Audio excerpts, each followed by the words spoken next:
something for testing.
Based at ScanLab Nakuru.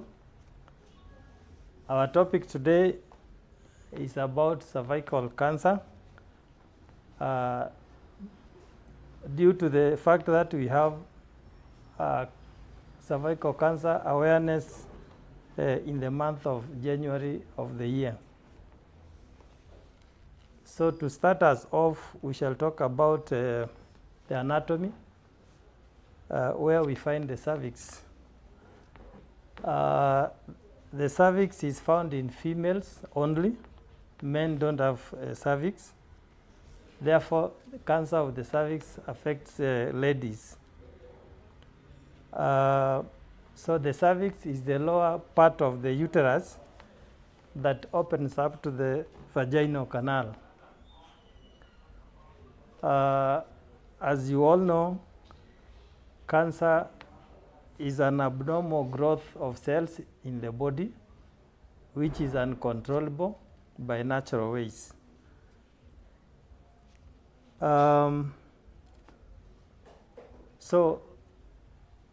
What is cervical cancer? We have said that cervical cancer affects the cervix in the female, and we have said it's an abnormal growth. So one will want to know what the causes of cervical cancer are. And this cancer has been highly associated with what we call human papilloma virus, HPV. This is a virus that is acquired through sexual contact. Usually, this virus is naturally destroyed from the body of most people, but a small percentage may develop cervical cancer from an infection of HPV. Human papilloma virus has several types, therefore variants, and most of them are not associated with cervical cancer, but the few that are known to be associated with cervical cancer, as I've said, are sexually transmitted.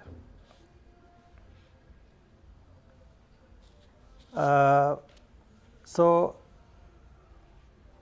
what are the other factors that predispose to acquiring cervical cancer.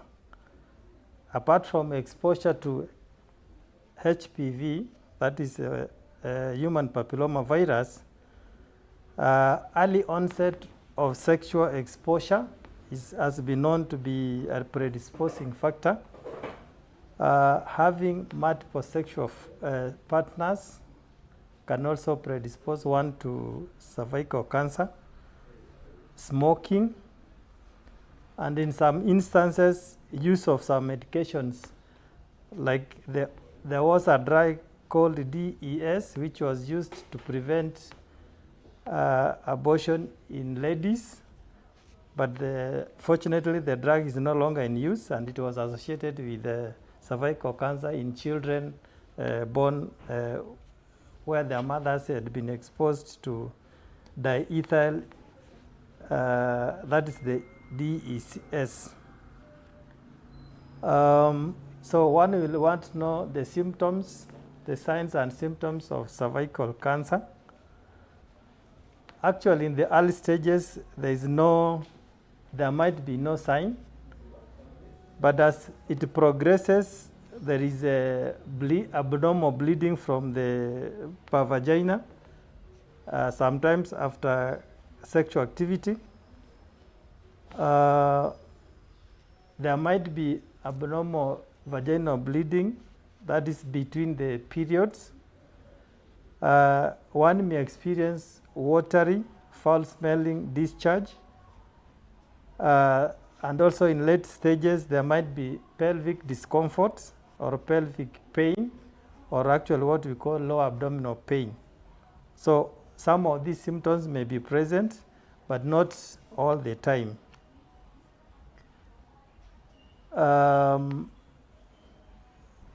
So how do we prevent ourselves from catching HPV and therefore cervical cancer?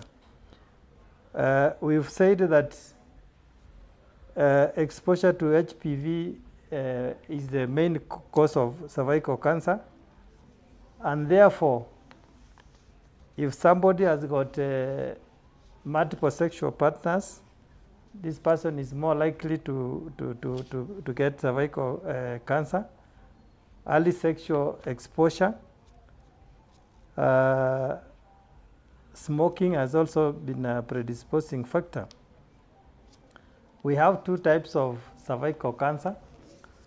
We have the squamous cell carcinoma and the adenocarcinoma. This is because of the origin of the cells that or the cells that gave rise to the cancer itself. They may be on the lining of the flat cells lining the cervix called squamous cell, or the glandular cells within the cervix called therefore getting the adenocarcinoma. In terms of prevention of cervical cancer, one of the most important is vaccination. Vaccination means giving a vaccine to our young ladies, and preferably at an early age before sexual encounter, before they get the HPV. They are immunized so that they can have immunity. And the program runs in the country, and it is in most hospitals, including ScanLab. This is the age of 10 to 14, and it's recommended that both boys and girls are vaccinated at this early age, and is actually recommended.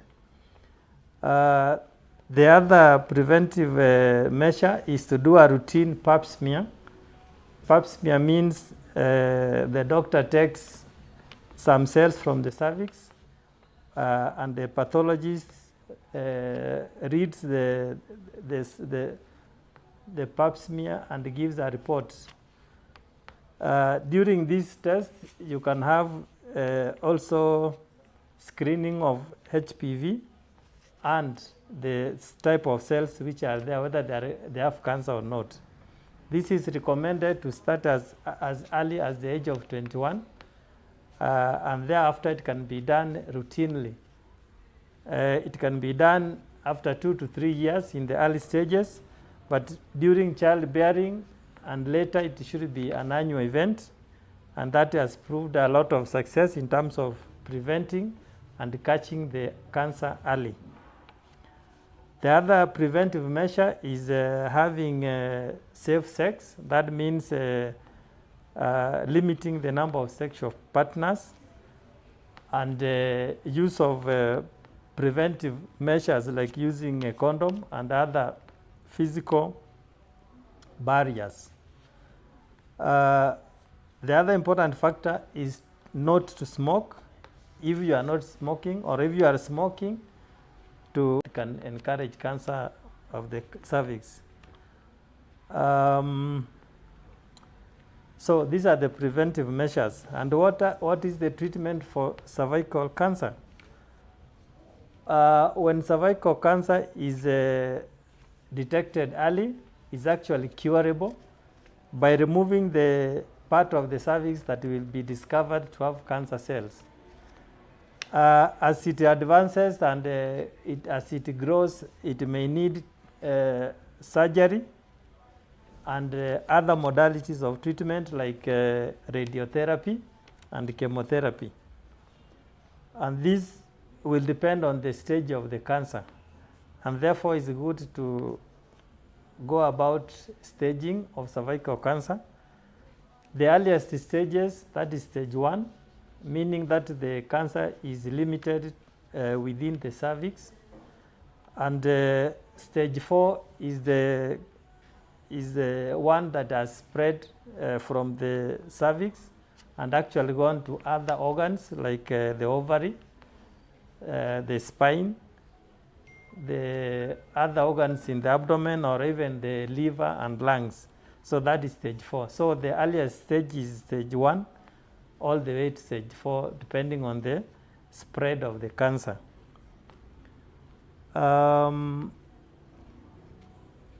So in summary, one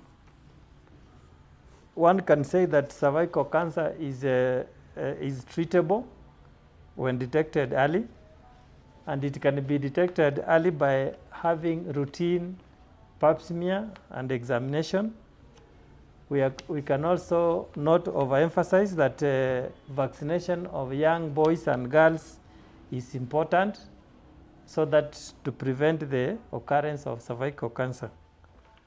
Thank you.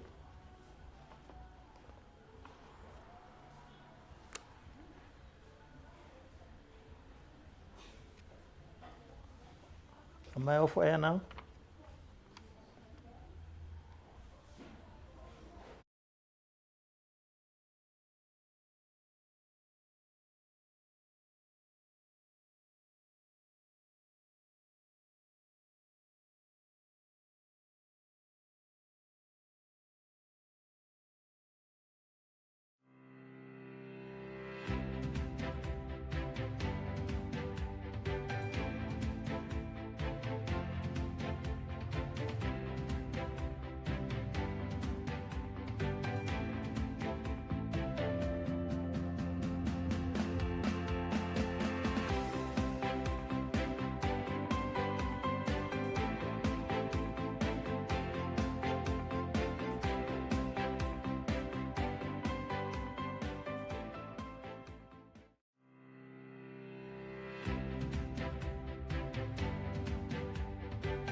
Viewers will proceed to the services that are offered at ScanLab. ScanLab has 3 locations. The first one and the parent location is at the Polo Center within Nakuru town, where we offer services like X-rays, ultrasound, CT scan. We have a second location at the Catholic Diocese of Nakuru, where we do the MRI and the other cardiac assessment investigations. The third location is D&D building, where we have the main laboratory and pathology services at the 5th floor. And the newest in the block, we have a clinical wing where we have consultation clinics and an outpatient clinic which has just started. So we are able to see patients from all walks of life and be able to investigate them thoroughly and give services as required. ScanLab was initially known for imaging services, that is X-rays, chest X-rays, back X-rays, and so on. We also had long-standing services with the ultrasound and CT scans, and later the MRI, which is an advancement in terms of the services offered. The clinical aspect has come last, and that's where we have started an outpatient wing, and we are able to see all types of patients, including children and adults, male and female, and also stressing on medical checkups and the wellness clinic. You don't have to be sick to come to hospital. You can come for your annual medical checkup, where tests are done to scan and see whether you have got a condition which is not yet diagnosed. For example, people walk in the street with a high blood pressure without knowing. People may have elevated blood sugar without knowing, and other ailments which can be detected during the screening. This is done on a daily basis. We also major in giving information to the general public like we are doing today. So we give education in forums mainly consisting of lifestyle diseases, non-infectious diseases, and even infectious diseases. So we give health talks so that we empower people to know about their health without waiting to be sick to come to the hospital. In terms of laboratory services, we carry out several lab tests, which we do blood tests, checking things like blood sugar, hemogram. We check the viability and activity of your body organs. We check how your kidneys are working, the liver, the heart, and all the other organs in the body. So this is all done at ScanLab. So feel free to come to us at any time, and we will be glad to serve you. I think I'm through.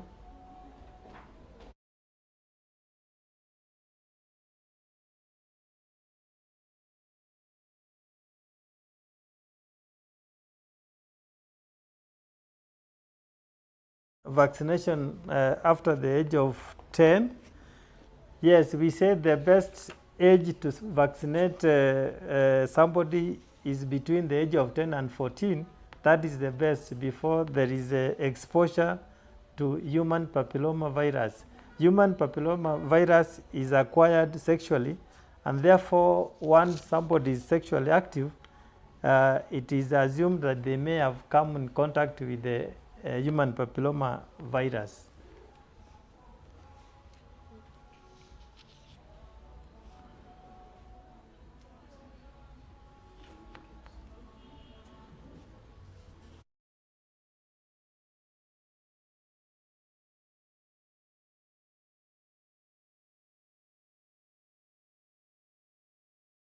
Okay.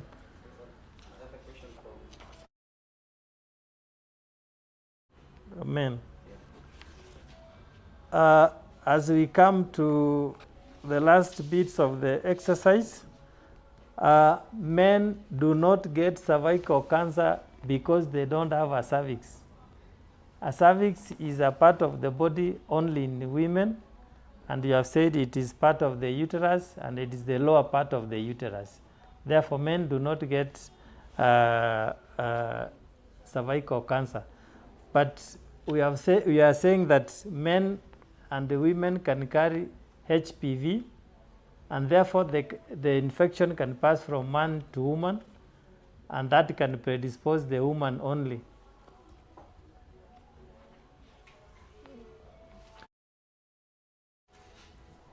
So in summary, my name is Dr. Nyabuto from ScanLab. My office currently at ScanLab, first floor, D&D building. The other services we said are the laboratory, which is located on the 5th floor of the same building. The MRI and other services at the Catholic Diocese, and the parent institution at Polo Center, where we do mostly imaging services. Thank you.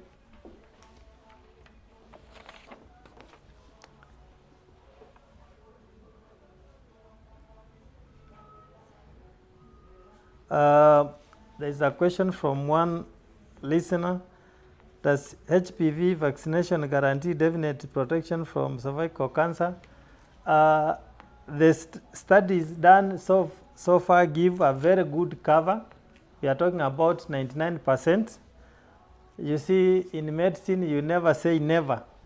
So very, very few people vaccinated against cervical cancer can get cervical cancer, but the majority will get very good protection.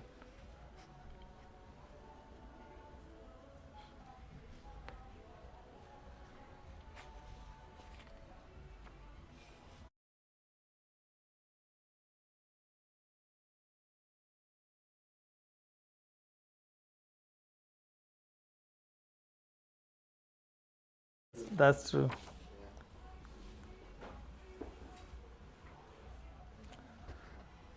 There's a very good question about the test which can be done to detect HPV.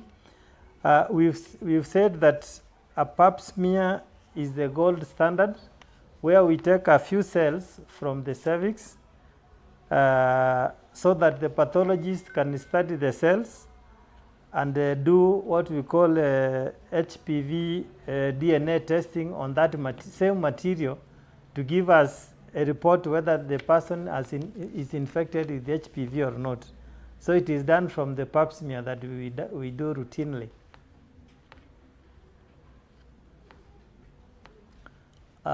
With that, viewers, thank you very much. Hope to see you at ScanLab.